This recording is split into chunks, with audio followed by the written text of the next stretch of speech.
थोड़ा आगे जाकर देखती हूँ, शायद कोई मिल जाए। वो कुछ दूर चली ही थी कि तभी एक वैन उसके पास आकर रुकी और उसमें से 3-4 हट्टे कट्टे लोग बाहर निकले। वो लोग दिखने में ही गुंडे मवाली लग रहे थे और वो शार्वी को बहुत ही गंदी नजर से घूर रहे थे। शार्वी को देखते ही वो लोग उसकी तरफ आते हुए बोले, क्या मैडम, कहाँ घूम रही हो रात में अकेले अकेले? कहो तो हम लिफ्ट दे दें। ये कहकर वो शार्वी को अजीब नजरों से घूरते हुए हंसने लगे।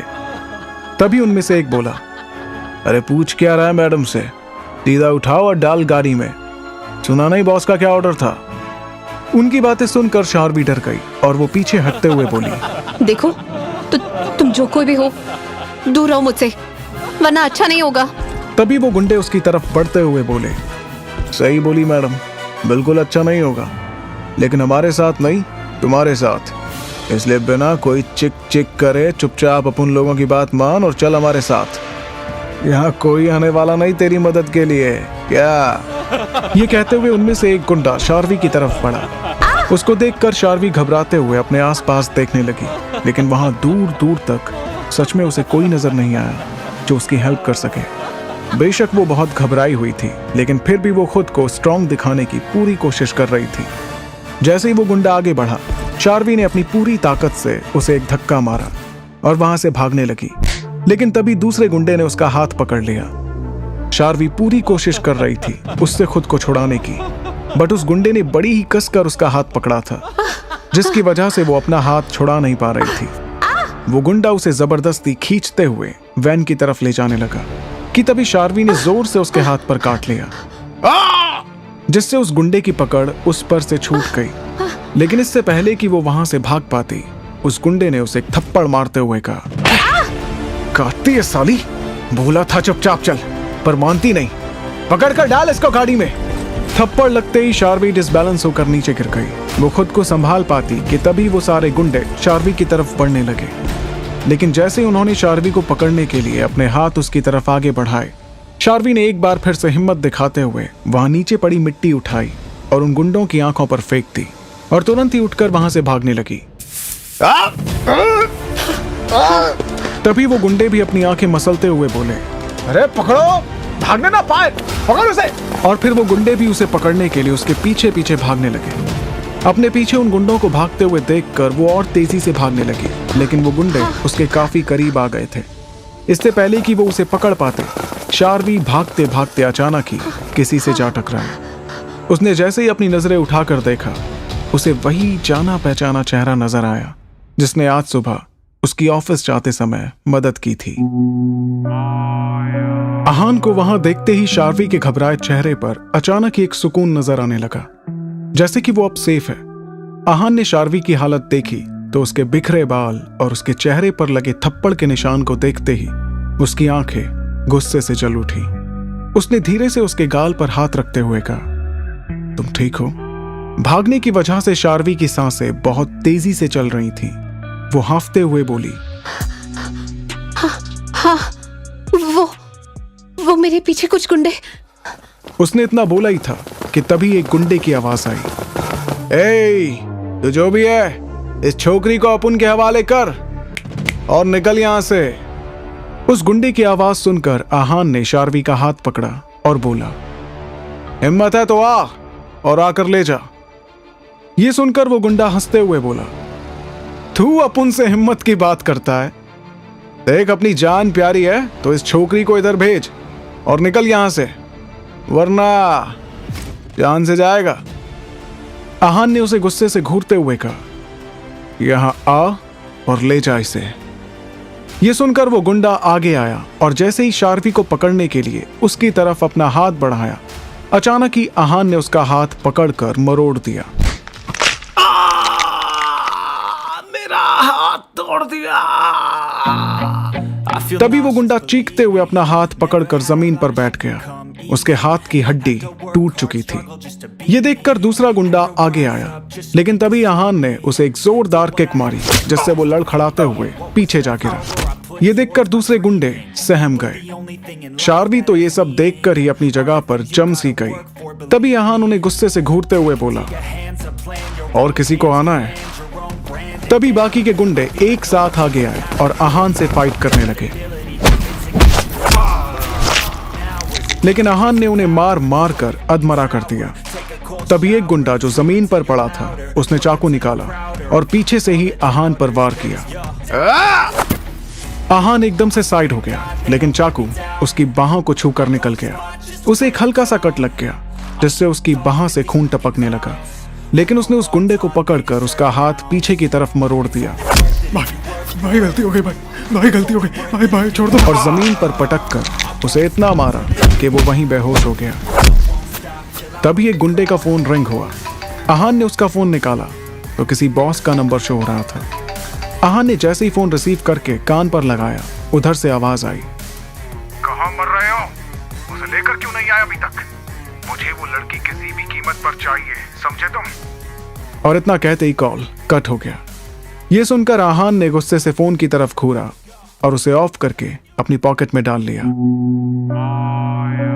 सारे गुंडे जमीन पर बेहोश पड़े थे और शार्वी तो अभी भी शॉक्ड सी वहीं खड़ी थी। आहान उसके पास आया और उसका हाथ पकड़कर अपनी गाड़ी की तरफ ले गया। इससे पहले शार्वी कुछ बोल पाती, वो झटके से उसका हाथ छोड़कर उस पर चिल्लाते हुए बोला, आर यू मैड? इतनी लापरवाह तुम कैसे हो सकती हो? इतनी रात को तुम अकेले यहां पर कर क्या रही थी, इस सुनसान रोड पर, वो भी? शार्वी उसके गुस्से से भरी आवाज सुनकर सहम गई। वो हकलाते हुए बोली, वो मैं उसने इतना कहा ही था कि तभी आहान फिर से चिल्लाते हुए बोला, क्या वो मैं? वैसे तो इतना बोलती हो, अब क्या हुआ? अब चुप क्यों हो? तुम जानती भी हो अगर मैं अभी टाइम पर नहीं आया होता तो तुम्हारे साथ क्या हो सकता था, बेवकूफ लड़की। एक्चुअली उस फोन कॉल को सुनकर आहान यही सोच रहा था कि अगर आज वो टाइम पर नहीं आया होता तो वो शार्वी को खो सकता था। यही सब सोच सोच कर आहान इतने ज्यादा गुस्से में था कि वो खुद पर कंट्रोल ही नहीं रख पाया और गुस्से में शार्वी पर चिल्ला पड़ा। लेकिन जब उसने देखा कि शार्वी चुपचाप सर झुकाए खड़ी है, कुछ बोल नहीं रही, तो उसने अपने माथे पर हाथ फेरते हुए खुद को शांत किया और उसका चेहरा ऊपर उठाते हुए बोला, देखो मैं इस वक्त। उसने इतना बोला ही था कि उसकी नजर शार्वी के चेहरे पर पड़ी, जिसकी आंखें आंसुओं से भरी हुई थीं। लेकिन वो अपने होठों को भींचकर खुद को रोने से रोकने की पूरी कोशिश कर रही थी। ये देखकर आहान का दिल तड़प उठा और उसने शार्वी को खींचकर अपनी बाहों में भर लिया। शार्वी, जिसने अब तक अपने आंसुओं को बहने से रोक रखा था, आहान के गले लगते ही फूट फूट कर रोने लगी। एक ही दिन में 3 बार मोलस्ट होने की वजह से वो अंदर ही अंदर टूट गई थी, लेकिन फिर भी वो खुद को स्ट्रांग बनाए रखे हुए थी। वो रोना चाहती थी, पर फिर भी उसने खुद को रोने से रोका हुआ था, क्योंकि वो जानती थी वो अकेली है और अकेले ही उसे खुद को संभालना है। लेकिन जिस तरह आहान ने उसे गले लगाया, उसे लगा जैसे वो उसकी बाहों में अब सबसे ज्यादा सेफ है, कोई है जो उसे संभाल सकता है। इसलिए वो खुद को रोक नहीं पाई, उसने अपने आंसुओं को बहने दिया। आहान जानता था इस वक्त वो किस हालात से गुजर रही है, इसलिए उसने उसे रोने दिया और यूं ही बाहों में लिए उसके सर को सहलाता रहा। काफी देर बाद शार्वी का रोना अब सिसकियों में बदल गया था, लेकिन वो अभी भी आहान की बाहों में ही थी। तब आहान ने उसे शांत कराते हुए कहा, तुम्हारे आंसुओं से मेरी पूरी शर्ट भीग चुकी है, बट अगर तुम यूं ही मेरी बाहों में सारी रात खड़े रहना चाहती हो तो मुझे उससे कोई प्रॉब्लम नहीं है। ये सुनते ही शार्वी को रियलाइज हुआ कि वो काफी टाइम से आहान के गले लगकर खड़ी है और रोए जा रही है। ये सब दिमाग में आते ही वो तुरंत आहान से अलग हुई और झेपते हुए बोली, सॉरी। वो तभी आहान अपनी गाड़ी से पानी की बोतल शार्वी को देते हुए बोला, जल्दी से पानी पियो और गाड़ी में बैठो, रात काफी हो चुकी है, तो मैं तुम्हारे घर ड्रॉप कर देता हूं। शार्वी ने तुरंत ही आहान से पानी की बोतल ली और जल्दी जल्दी पानी पीने लगी। इतनी देर रोने की वजह से उसका गला सूख चुका था। शार्वी के पानी पीते ही आहान उससे बोतल वापस लेते हुए बोला, नाउ फीलिंग बेटर? शार्वी ने धीरे से अपना सर हाँ में हिलाया और बोली, ठीक हो अब, थैंक्स। ओके, गाड़ी में बैठो। आहान ने गाड़ी का डोर ओपन करते हुए कहा। जैसे ही शार्वी गाड़ी में बैठी, उसकी नजर आहान के हाथ पर पड़ी, जिसमें से खून निकल रहा था। वो हड़बड़ाकर आहान का हाथ पकड़ते हुए बोली, तुम्हें तो बहुत चोट लगी है, हमें पहले हॉस्पिटल जाना चाहिए। उसकी बात सुनकर आहान अपने हाथ की तरफ देखते हुए बोला, इट्स नॉर्मल, ज्यादा नहीं लगा, तुम्हें चिंता करने की जरूरत नहीं है। आहान की बात सुनकर शार्वी जल्दी से बोली, कितना खून निकल रहा है और तुम बोल रहे हो इट्स नॉर्मल। हमें हॉस्पिटल चलकर ड्रेसिंग करा लेनी चाहिए, वरना तुम्हें इन्फेक्शन हो सकता है। तभी आहान बोला, मैंने कहा ना, तुम्हें फिक्र करने की जरूरत नहीं है, छोटी सी चोट है, बाद में ड्रेसिंग करा लूंगा, पहले तुम्हें तुम्हारे घर छोड़ दूं, रात काफी हो चुकी है।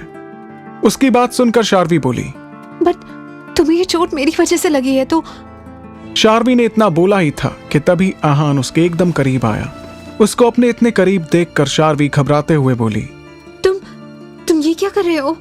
तभी उसने देखा कि आहान ने उसका स्टॉल लेकर अपनी बाह पर लपेट लिया। ये देखकर शार्वी अपनी बड़ी आंखें करते हुए बोली, ये क्या किया तुमने? मेरा स्टॉल, वो खराब हो जाएगा।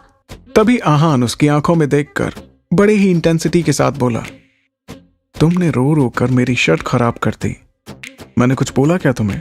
नहीं ना।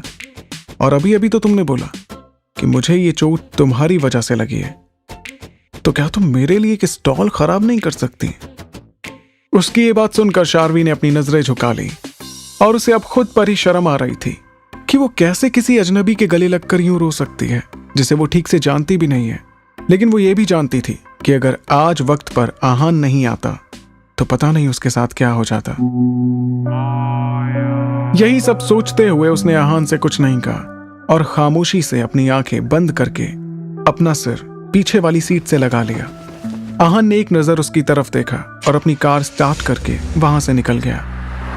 जैसे ही आहान ने शार्वी के घर के बाहर गाड़ी रोकी, शार्वी गाड़ी से बाहर निकलकर धीरे से बोली, thank you so much Mr Aahan Roy. Aahan ने शार्वी की बात बीच में ही काटते हुए कहा। शार्वी उसकी बात सुनकर बोली, thank you so much mister Roy, अगर आज आप नहीं होते तो। शार्वी ने इतना कहा ही था कि तभी आहान गाड़ी से बाहर निकलकर उसके पास आते हुए बोला, अगली बार इतनी रात को अकेले कहीं जाने की जरूरत नहीं। कभी बिखरी सी लगे ये जिंदगी तो भरोसा रखना, मैं सब संवार दूंगा। तुम यूं ही आकर बस मेरे गले लग जाना, बाकी सब मैं संभाल लूंगा, समझी मिस कॉटन कैंडी? ये कहकर उसने धीरे से शार्वी का सर सहलाया और गाड़ी से एक बॉक्स निकालकर शार्वी के हाथों में थमा दिया। शार्वी, जो अभी भी आहान की कही बातों का मतलब समझने की कोशिश कर रही थी, अपने हाथ में वो बॉक्स देखकर हैरान रह गई। इससे पहले कि वो आहान से पूछ पाती कि इस बॉक्स में क्या है, आहान अपनी कार स्टार्ट करके वहां से निकल गया। शार्वी वहीं खड़ी कुछ देर अपने हाथ में पकड़े बॉक्स को देखती रही और फिर घर के अंदर चली गई। आहान, जो अब तक शार्वी के साथ नॉर्मल बिहेव कर रहा था, वहां से निकलते ही उसका चेहरा गुस्से से लाल हो चुका था। उसने कुछ दूर जाकर अपनी गाड़ी रोकी और किसी को फोन किया और अपनी गुस्से से भरी आवाज में बोला, मुझे शार्वी की आज पूरे दिन की रिपोर्ट चाहिए, वो भी आधे घंटे में। Got it? ये कहकर उसने कॉल कट कर दिया और तेजी से कार दौड़ाते हुए वहां से निकल गया।